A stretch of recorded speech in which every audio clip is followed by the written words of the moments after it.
Hello everyone. A and an. இது ரெண்டும் எங்கே யூஸ் பண்ணணும், எந்த இடத்துல A போடணும், எந்த இடத்துல an போடணும் அப்படின்றதுலாம் நிறைய கன்ஃபியூஷன் இருக்கும்.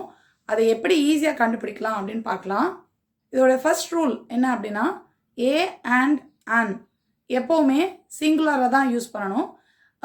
A and an அதோடைய தமிழ் அர்த்தம் அப்படின்னு பார்த்தோன்னா ஒரு அப்படிங்கிற மாதிரி அர்த்தத்தில் வரும். இப்போ an ஆப்பிள் அப்படின்னா ஒரு ஆப்பிள், an எக் அப்படின்னா ஒரு முட்டை, அந்த மாதிரி ஒரு அப்படின்னு சொல்கிறதுக்கு தான் முக்கியமாக ஏ அண்ட் an யூஸ் ஆகும். இப்போது ஏ எங்கே யூஸ் பண்ணணும், an எங்கே யூஸ் பண்ணணும் அப்படின்னு பார்த்தோன்னா, an வந்து முக்கியமாக வவல் சவுண்ட்ஸுக்கு முன்னாடி யூஸ் பண்ணணும். AEIOU இது வந்து வவல் லெட்டர்ஸ். ஆனால் இந்த வவல் லெட்டர்ஸ்க்கு முன்னாடி மட்டும்தான் ஆன் வருமா அப்படின்னா அப்படி கிடையாது. நம்ம வவல் லெட்டர்ஸை வச்சு இதை வந்து நம்ம கணக்கு பண்ணக்கூடாது. வவல் சவுண்ட்ஸை தான் நம்ம வந்து அதில் பார்க்கணும். ஸோ வவல் சவுண்ட்ஸ் இருந்தது அப்படின்னா அந்த இடத்துல ஆன் யூஸ் பண்ணணும் அப்படின்னு நம்ம தெரிஞ்சுக்கலாம். இப்போ இந்த வவல் சவுண்ட்ஸ் அப்படிங்கிறது என்ன அப்படின்னா, இங்கிலீஷில் நம்ம அதை பார்த்தோன்னா அதில் நிறைய அந்த ஃபனட்டிக் சவுண்ட்ஸில் வரும். ஔ ஆ இ அப்படி மாற்றி மாற்றி நிறைய ஒரு சவுண்ட்ஸாக வரும் அதில். ஸோ அதை வந்து நம்ம ஞாபகம் வச்சுக்கிறதுக்கு கொஞ்சம் கஷ்டமாக இருக்கும். அதே இது ரொம்ப ஈஸியான ஒரு டெக்னிக் என்ன அப்படின்னா, நம்ம தமிழில் இருக்கிற உயிர் எழுத்துக்கள் அ ஆ இ இ உ உ அப்படின்னு நம்ம சொல்கிறோம்ல, அந்த உயிர் எழுத்துக்கள் அதோடைய சவுண்ட் எல்லாமே வவல் சவுண்ட்ஸ் தான். ஸோ அதை வச்சு நம்ம வந்து வவல் சவுண்ட்ஸை ஈஸியாக கண்டுபிடிக்கலாம். இப்போது ஃபார் எக்ஸாம்பிள் ஆப்பிள் அப்படின்னு எடுத்தோன்னு வைங்க. ஸோ ஆப்பிள் அப்படின்னா அந்த முதல் எழுத்து எப்படி இருக்கு, அ ஆப்பிள் அ அப்படின்னு இருக்கா. ஸோ அ அப்படின்னு ஸ்டார்ட் ஆகிறதுனால அதை வந்து ஆன் ஆப்பிள் அப்படின்னு நம்ம சொல்லலாம். எலிஃபண்ட் அப்படின்னு சொல்கிறோம். இப்போ இதோட முதல் அந்த எழுத்து சத்தம் எப்படி கேட்குது, எலிஃபண்ட் ஏ சவுண்ட் இருக்குது. ஸோ நம்மளோட அ ஆ வரிசையில் ஏ சவுண்டு வருது, எலிஃபண்ட் ஏ வருது. ஸோ அந்த ஏ இருக்கிறதுனால நம்ம அந்த இடத்துல ஆன் எலிஃபண்ட் அப்படின்னு சொல்லிட்டு சொல்கிறோம். எக் அப்படின்னு எடுத்தோன்னா முட்டைக்கு எக்குன்னு சொல்கிறோமா, எக் அப்படின்னு சொல்லும்போது அங்கே வந்து ஏ சவுண்டு வருது, ஏ இக் அப்படின்னு போட்டால் தான் எக்குன்னு வரும். ஸோ அப்போ ஏன்றது ஆ வரிசையிலையும் அந்த ஏ சவுண்டு வருது, அப்போ எக்குன்னு வருது, அதனால் ஆன் போடுறோம். ஸோ நம்ம இந்த மாதிரி அதை பார்த்தோம் அப்படின்னா நமக்கு வந்து ரொம்ப ஈஸியாக ஆன் எங்கே போடுறது, ஏ எங்கே போடுறது அப்படின்னு நம்ம வந்து கண்டுபிடிச்சிடலாம்.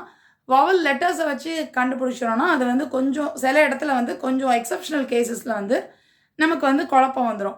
இப்போது ஃபார் எக்ஸாம்பிள் அம்ப்ரெல்லா அப்படின்னு நம்ம எடுக்கிறோன்னு வச்சுக்கோங்க. ஸ்டார்டிங் வந்து யூஎம் தான் நமக்கு ஸ்டார்ட் ஆகுது, அம்ப்ரெல்லா. ஆனால் சவுண்ட் எப்படி இருக்குன்னா ஆ அம்ப்ரெல்லா ஆ சவுண்ட் தான் வருது. அதனால அந்த இடத்துல நம்ம ஆன் அம்ப்ரெல்லா அப்படின்னு நம்ம போட்டுடலாம்.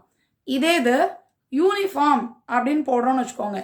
யூனிஃபார்முக்கும் யூவில் தான் ஸ்டார்ட் ஆகுது, ஆனால் அந்த இடத்துல சவுண்டு வந்து யூனிஃபார்ம் யூ அப்படின்னு வருது.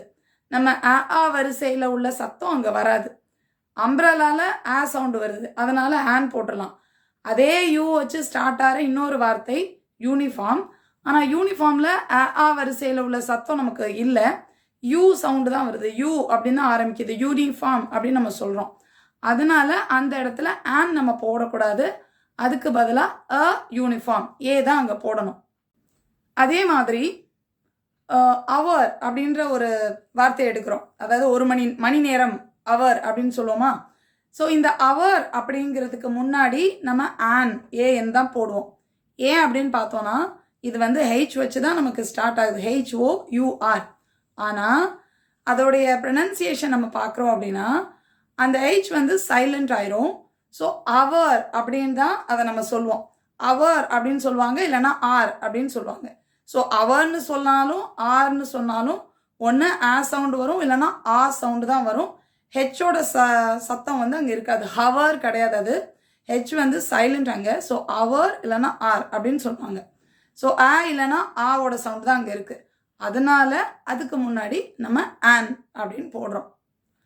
அதே மாதிரி எம்எல்ஏ அப்படின்னு நம்ம சொல்கிறோம்னு வச்சுக்கோங்க. இவர் வந்து ஒரு எம்எல்ஏ அப்படின்னு சொன்னோன்னா ஹீ இஸ் ஆன் எம்எல்ஏ அப்படின்னு தான் சொல்லுவோம். ஆனால் அங்கே ஸ்டார்டிங் லெட்டர் பார்த்தோன்னா எம் தான் இருக்குது, எம் இருக்குது, ஆனால் நம்ம ஆன் போடுறோம். ஏன் அப்படின்னா அந்த சவுண்டு பார்த்தோன்னா எம், ஏ, இம் அப்படி தான் நம்ம தமிழ் எழுத முடியும். ஸோ ஏ இம்னு எழுதுறதுனால அந்த ஏ அங்கே வருது, ஏயோட சத்தம் இருக்கிறதுனால அங்கே வந்து ஹீ இஸ் an MLA அப்படின்னு தான் நம்ம வந்து சொல்லணும்.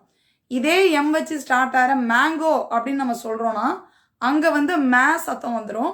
அதனால் அதை வந்து ஏ தான் சொல்லுவோம், மேங்கோ அப்படி தான் சொல்லுவோம். அதே இது எம்எல்ஏன்னு சொல்லும்போது an MLA அப்படின்னு நம்ம சொல்லுவோம்.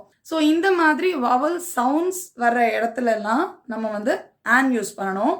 வவல் சவுண்ட்ஸ் இல்லாத, அதாவது வரிசையில் உள்ள அந்த சத்தங்கள் இல்லாத எல்லா சத்தத்துக்கும் நம்ம வந்து ஏ யூஸ் பண்ணணும். ஸோ நீங்களே ட்ரை பண்ணி பாருங்கள். நிறைய வார்த்தைகள் எடுத்து ஏ வருமா ஆன் வருமா அப்படின்னு சொல்லிட்டு இந்த சொல்லி பார்த்து இந்த சத்தம் வருதான்னு பார்த்தீங்கன்னா உங்களுக்கே தெரிஞ்சிடும் எந்த இடத்துல ஏ போடணும், எந்த இடத்துல ஆன் போடணும் அப்படின்னு.